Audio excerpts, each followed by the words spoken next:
क्या आप जानते हैं कि आपके जीवन में आध्यात्मिक ऊर्जाओं को उतारने से पहले, ग्रहण करने से पहले आपके पास क्या क्या तैयारियां होनी चाहिए? जी हां, आध्यात्मिक ऊर्जाएं कुछ इस प्रकार की होती हैं कि यदि उनका स्वागत करने के लिए आपने तैयारी नहीं कर रखी है तो वह सकारात्मकता आपको दे पाए, यह संभव नहीं है।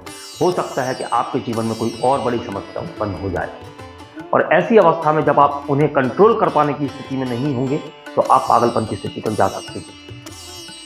इसलिए जब भी आप आध्यात्मिक ऊर्जाओं से बात करें, जब भी आध्यात्मिक ऊर्जाओं को अपने अंदर ग्रहण करें, उससे पहले, उससे पूर्व कुछ तैयारियां करनी है। किस प्रकार की तैयारियां करनी है, हमारे इस वीडियो से समझने की कोशिश कीजिए।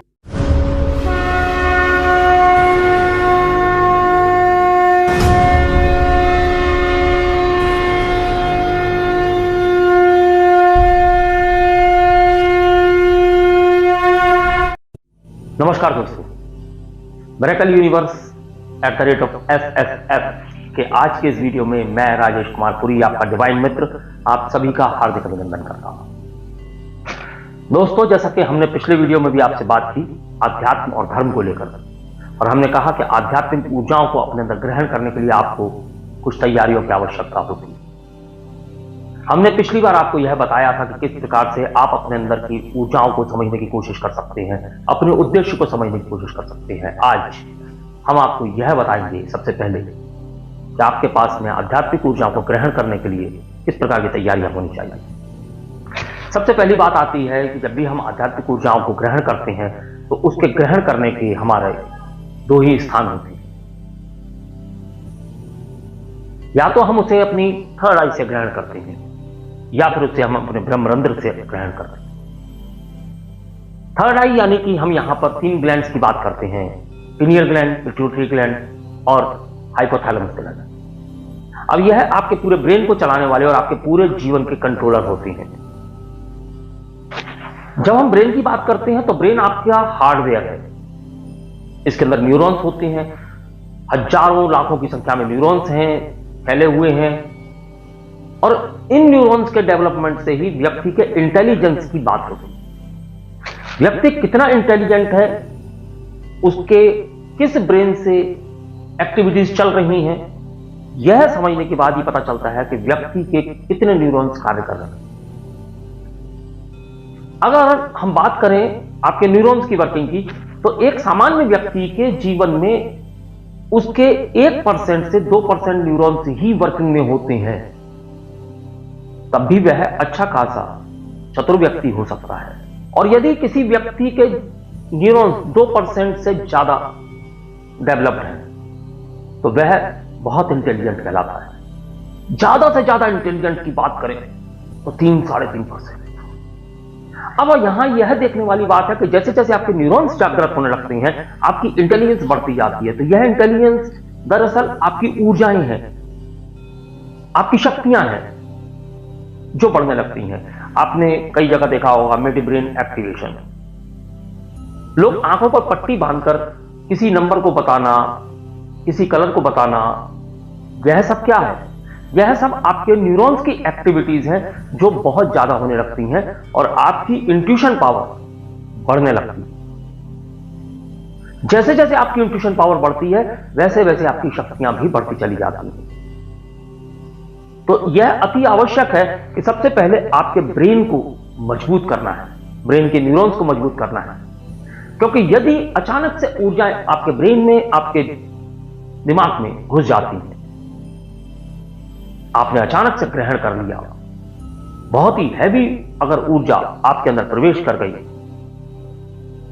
तो हम यह कह सकते हैं कि जातक पागल भी हो सकता है। क्योंकि जैसे ही ऊर्जाएं प्रवेश करेंगी, आपके 100% न्यूरॉन्स भी अचानक एक्टिवेट हो सकते हैं, और ऐसी अवस्था में जब आप उन्हें कंट्रोल कर पाने की स्थिति में नहीं होंगे तो आप पागलपन की स्थिति तक जा सकते हैं। इसलिए अक्सर हम लोगों को मना करते हैं कि आप किसी भी प्रकार की क्रिया करें। आप ध्यान आप YouTube से सीख सकते हैं, उसे कर सकते हैं, उसमें कोई बुराई नहीं है। दूसरे के वीडियोस को सीखकर ध्यान किया जा सकता है, ध्यान सीखना अच्छी बात है। लेकिन जब हम ध्यान से थोड़ा आगे बढ़ते हैं तो हम ब्रह्मांडीय ऊर्जाओं के ग्रहण होने की बात करते हैं। तो वह जो ग्रहणशीलता है उसे बढ़ाने के लिए आपके पास में किसी ना किसी गुरु का होना अत्यंत आवश्यक है। किताबों से पढ़कर अपने शक्तियों को बढ़ाने की कोशिश ना कीजिए, क्योंकि किताबों से पढ़कर जब भी आप शक्तियों को बढ़ाएंगे, वह शक्तियां आप अचानक में झेल नहीं पाएंगे तो आपके लिए समस्या उत्पन्न हो जाएगी।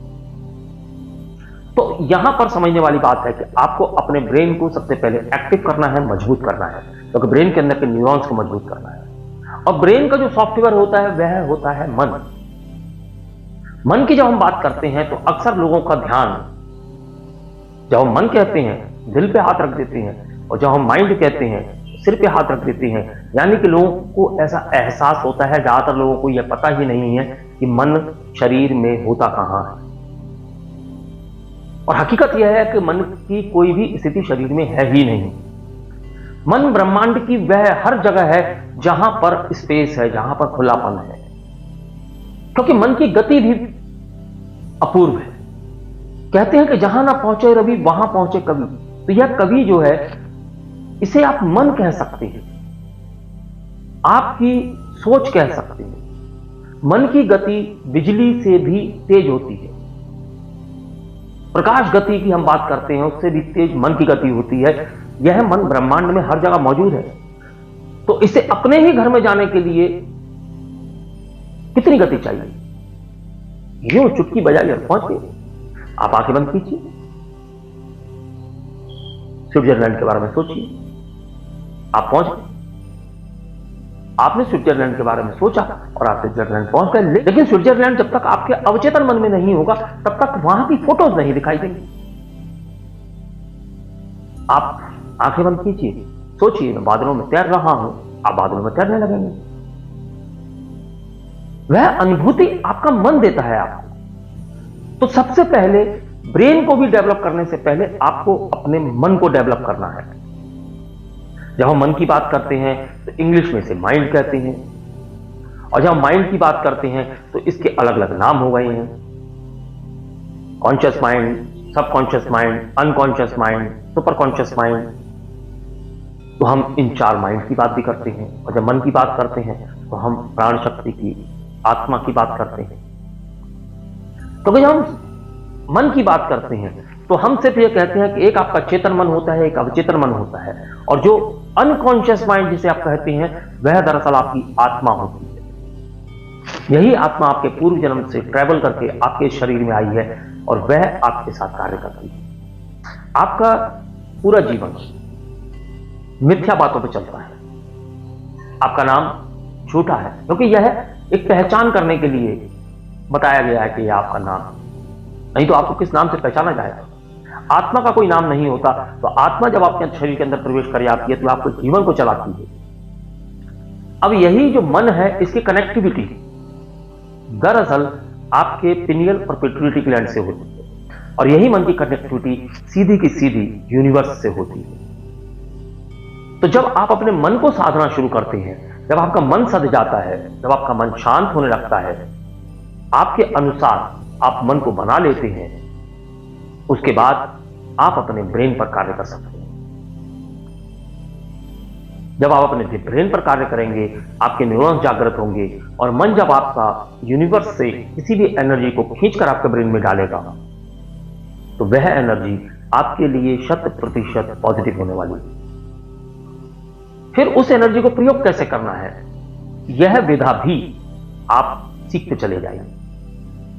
क्योंकि सबसे पहले अपनी शक्तियों को जागृत करना आवश्यक है। शक्तियों को प्रयोग की बात तब आती है जब हमारे पास शक्तियां हो। तो उन्हें ग्रहण करने के लिए सबसे पहले अपने मन को तैयार कीजिए, मन को जगाइए। हमारे वीडियोस इसी प्रकार आपके पास आते रहेंगे और हम हर बार आपको एक नई जानकारी देंगे। क्योंकि अभी हमने ब्रेन और मन की बात की है, अभी इसकी गहराइयां बाकी हैं। क्योंकि जब हम इन सब विधाओं को समझते हैं तो इसके बाद में हिप्नोटिज्म की बात भी करेंगे, आध्यात्मिक पावर्स को कैसे हीलिंग के लिए, उपचार के लिए प्रयोग किया जा सकता है, वह भी बात करेंगे। लेकिन वह सब हम आने वाले वीडियो में बात करेंगे। अगर आपको इस वीडियो में उपलब्ध जानकारी अच्छी लगी हो, समझ में आई हो, तो नीचे दिए गए बटन से इसे लाइक करें, चैनल को सब्सक्राइब करें, बेल आइकॉन का बटन बिल्कुल पास में है उसे दबा दें ताकि आने वाले जितने भी वीडियोज हैं वह आपको समय से प्राप्त हो सकें। और यदि आपका कोई प्रश्न है, आप कुछ कहना चाहते हैं, तो कमेंट बॉक्स में अपने उद्गार अवश्य प्रकट करें। हमें बेसब्री से इंतजार रहता है आप लोगों के प्रश्नों का, आप लोगों की जिज्ञासाओं का। और यदि आपके पास में कोई जिज्ञासा है उसे भी हमें बताएं ताकि हम आपकी उसी जिज्ञासा पर आपको एक वीडियो के माध्यम से उत्तर दे सकें। तो अगले वीडियो तक के लिए मैं अपनी वाणी को विराम देने की आज्ञा चाहूंगा। नमस्कार, धन्यवाद।